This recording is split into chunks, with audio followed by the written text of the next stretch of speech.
Hey guys, Mr. Ford here. This is going to be the continuation videos for the LEAP 2025 practice test, starting with problem number 22. Triangle ABC is shown in the XY coordinate plane. The triangle will be rotated 180 degrees clockwise around the point 3, 4 to create triangle A prime, B prime, C prime.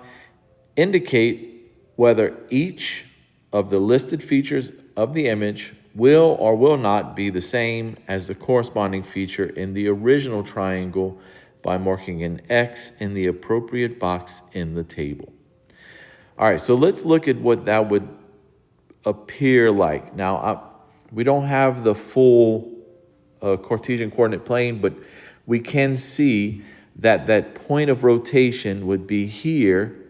That's 3, 4, right? So 3, 4, which is at point C. I'm just going to erase this so we can see. Now I'm going to zoom in.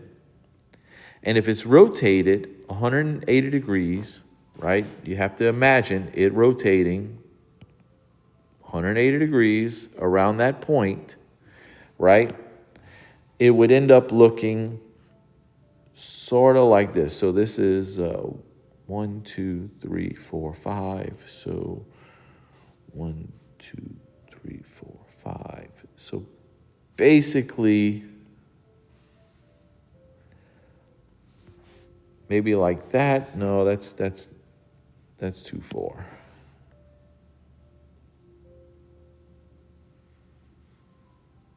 Like this, right? And then 1, 2, 3 goes down 1, 2, 3. So then it would be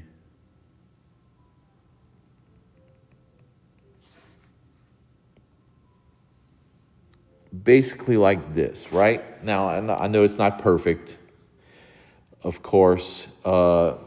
This would be C prime, this would be B prime, and this would be A prime.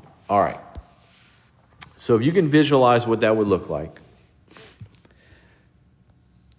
The triangle would be rotated 180 degrees around that point, okay? So let me zoom out so we can see all these.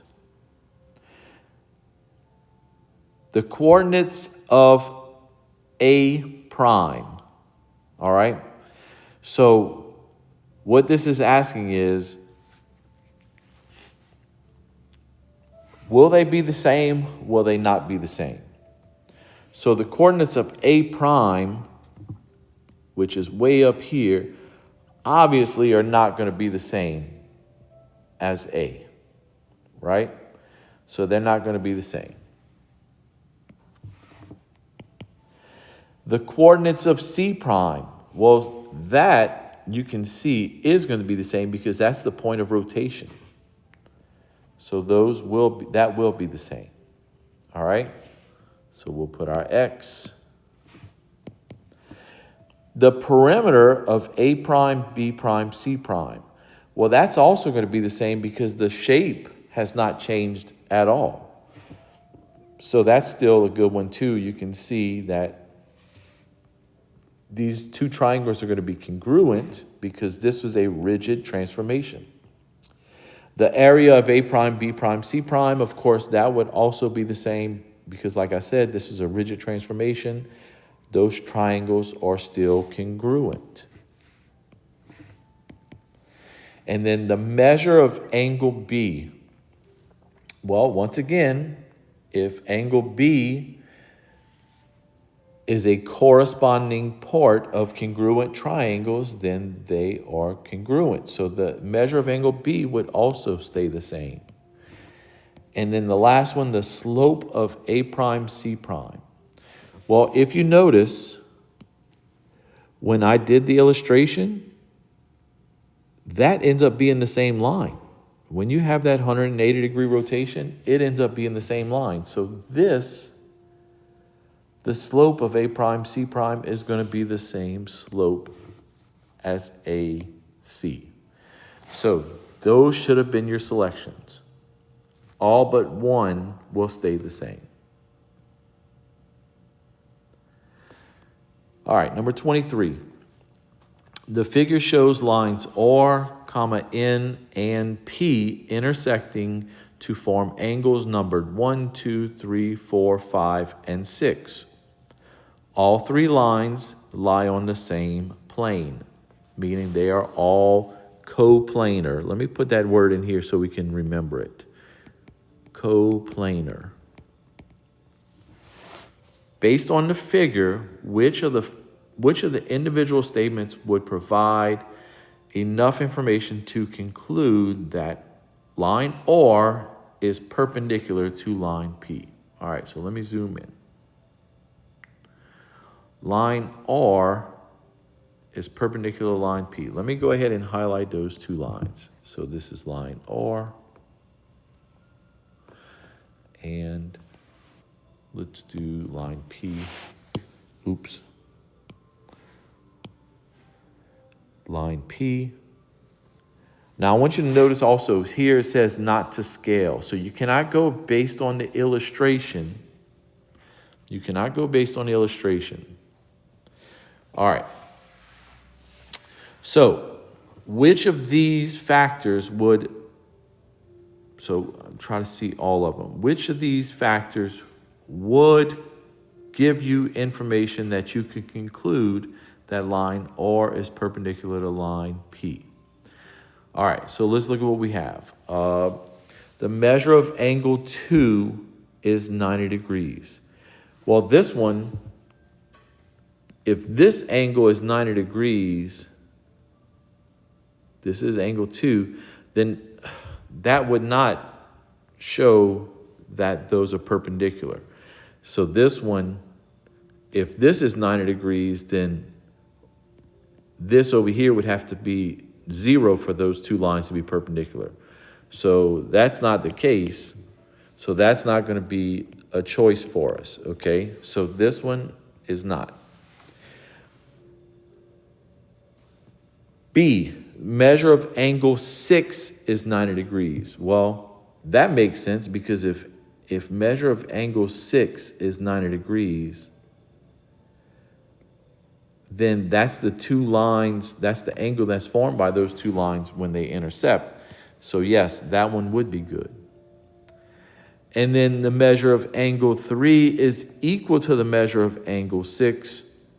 Of course, those are vertical angles, but that doesn't tell me that those two lines are perpendicular.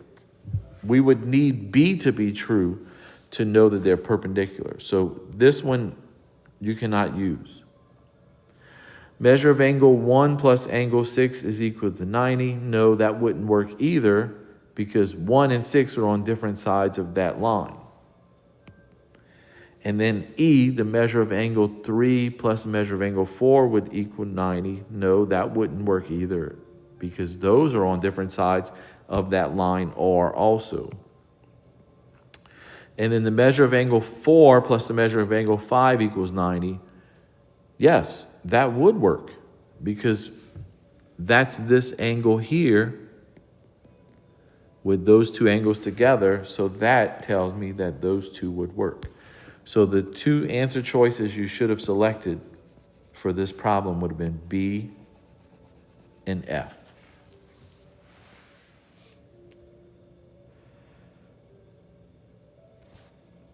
Number 24. Daniel buys a block of clay for an art project. The block is shaped like a cube with edge lengths of 10 inches. Daniel decides to cut the block of clay into 2 pieces. He places a wire across the diagonal of one face of the cube as shown in the figure. Then he pulls the wire straight back to create 2 congruent chunks of clay. Daniel wants to keep one chunk of clay for later use. To keep that chunk from drying out, he wants to place a piece of plastic sheeting on the surface he exposed when he cut through the cube. Describe this newly exposed 2-dimensional cross section and find its area. Round your answer to the nearest whole square inch. Show your work, enter your answers and your work in the box provided. So let's look at what he's doing here. If he's cutting it, then he's turning it into two triangular prisms, right? Both triangular prisms are going to be 10 by 10, and then this length here is going to be 10. So what we need to figure out is what is this length here? Because the area he's going to need to cover is going to be a 10 by this area here, and I'm just going to say X, right? Or actually, let me put it here. A 10 by X area, right? So in order for him to have the right kind of coverage, he's going to need a 10 by X area. Well, how would we find that? Well, first off, all we need to do is use Pythagorean theorem, because this is a right triangle where your a squared plus your b squared would equal your c squared. So a squared plus b squared equals c squared. Of course, a is 10, b is 10, equals c squared. So 10 squared is 100, plus 10 squared is another 100, equals c squared. Of course, this would be 200 equals c squared. And then we would take the square root of 200 equals the square root of c squared. And then the square root of 200 equals c.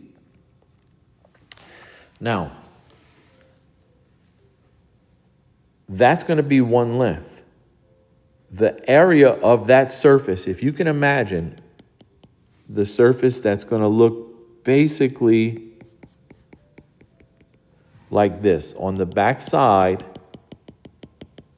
that's what we're going to need, right? So we're going to have a length of 10 by square roots of 200. Now, I can simplify square root of 200. That's easy.